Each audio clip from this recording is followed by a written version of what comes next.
Welcome to Daily Armor. Today we're going to be in Luke chapter 18, looking at verse number 1. I want you to read verses 1 through 8, but we're going to be looking specifically at verse number 1.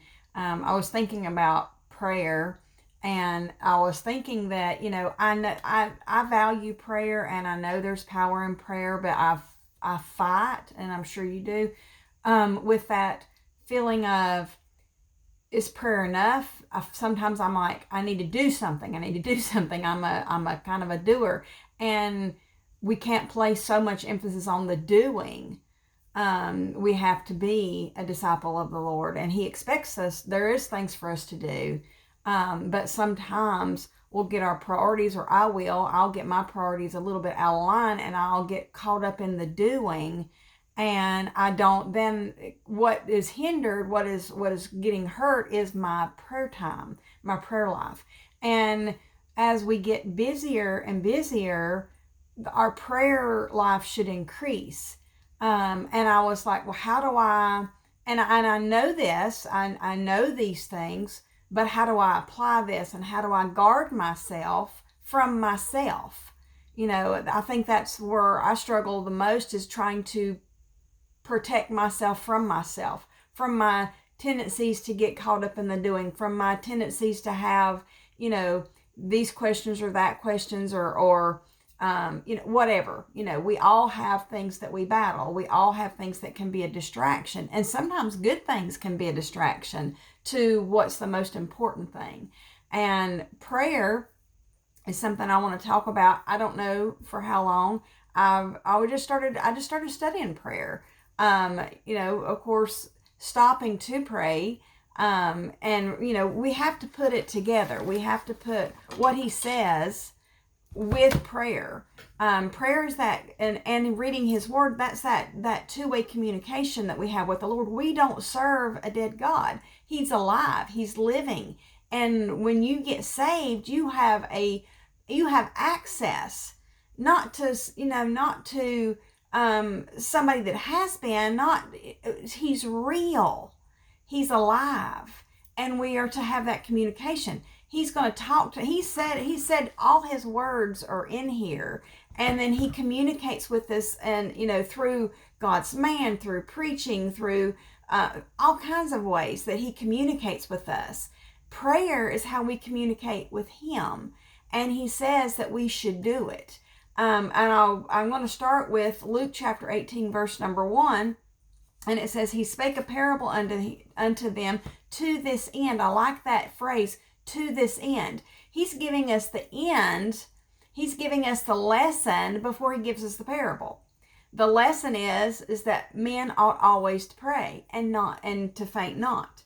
It says, and He spake a parable unto them to this end, that men ought always to pray and not to faint.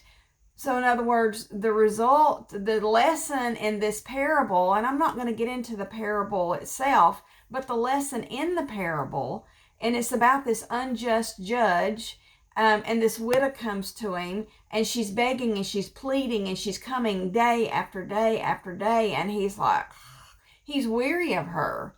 And He grants her request, not because He's just, not because He's good, not because He's, thinks anything about her. He finally grants her request just to get her to go away. And the Lord is saying, you have a relationship with your Creator, with your Father. You're His child. How much more do you have access? How much more should you be communicating with the righteous judge, which the one that does know the right call, which He does know all the situation. He does know the ins and outs of everything, and He does know exactly what needs to happen and what needs to be done, and He has the power to do it. He has all the power, and He has the ability to do what we don't have the ability to do. And Jesus is saying, for that reason, men, women, people, boy, girl, every one of us ought always to pray. Keep that communication going between you and the Father.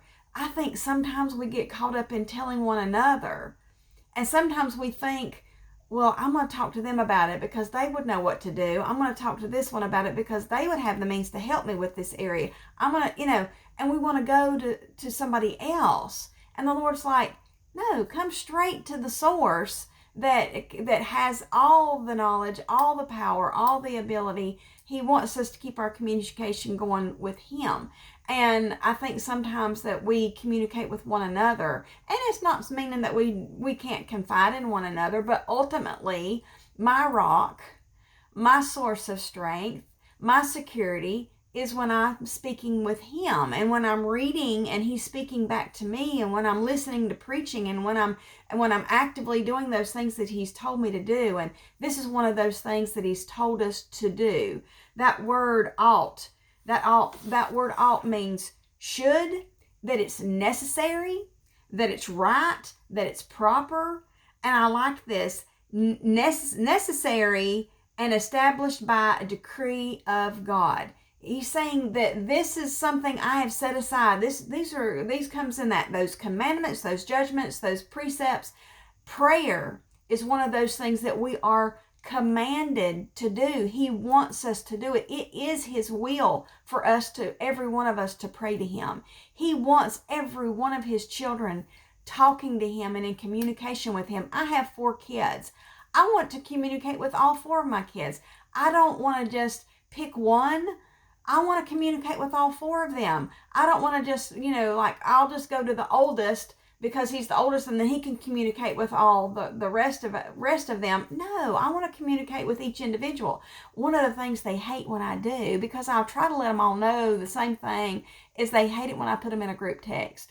But I'm just trying to communicate with all of them because I want all of them to know the same things. I want all of them to give me some feedback when I'm, asking a question or whatever. But they hate it when I do a group text. And so I try to do it individually, all 4. So if they want to respond, they can, and they don't have to respond.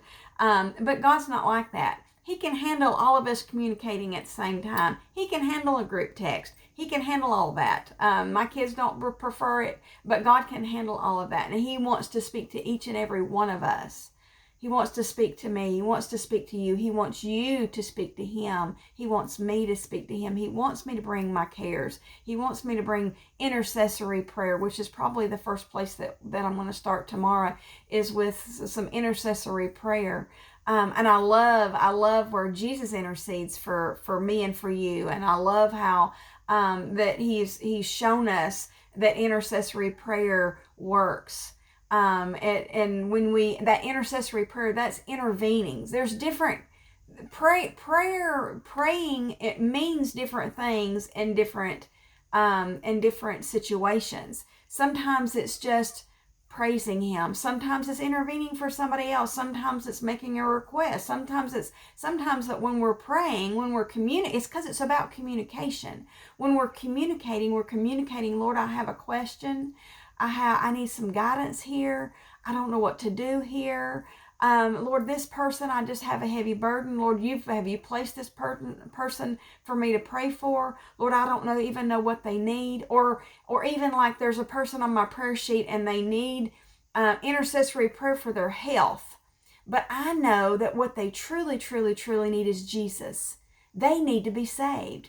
And I do pray for their health, but I pray more for their health so that they can live long enough to get to know Jesus, to accept Him. Because truly, if they live here a little bit longer, but then when they do leave, that they go to hell, what good has my prayer been if all I'm praying for is for their physical needs? We need to understand that people need more than just physical needs met. Sometimes their true problem is not that they're sick.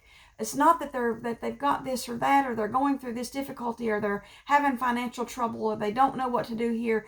That's sometimes not the real problem. The real problem sometimes is they need to know our Jesus. They need to know the Father. They need to know that they can communicate. They need to be able to have access to communicate. And the only way that we do that is through Jesus Christ.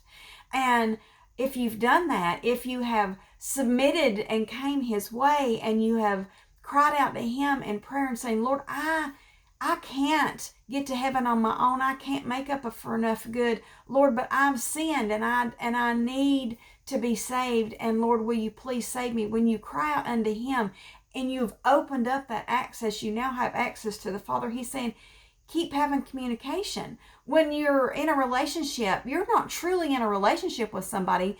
I hear people say all the time, oh, that's a friend of mine. Oh, that's that's a friend of mine. Oh, I know them. They're a friend of mine. Oh, okay, well, when did you talk to them last? Oh, it's probably been 20 years ago. Well, you're probably not really a friend if you've not spoken to them in 20 years. You may know them, and they may used to have been a friend. But if you're not actively communicating, they're not actively a friend right now. So remember, prayer is about communication. Let's do it. The Lord says men ought always to pray. Thank you for joining me. I look forward to seeing you again soon.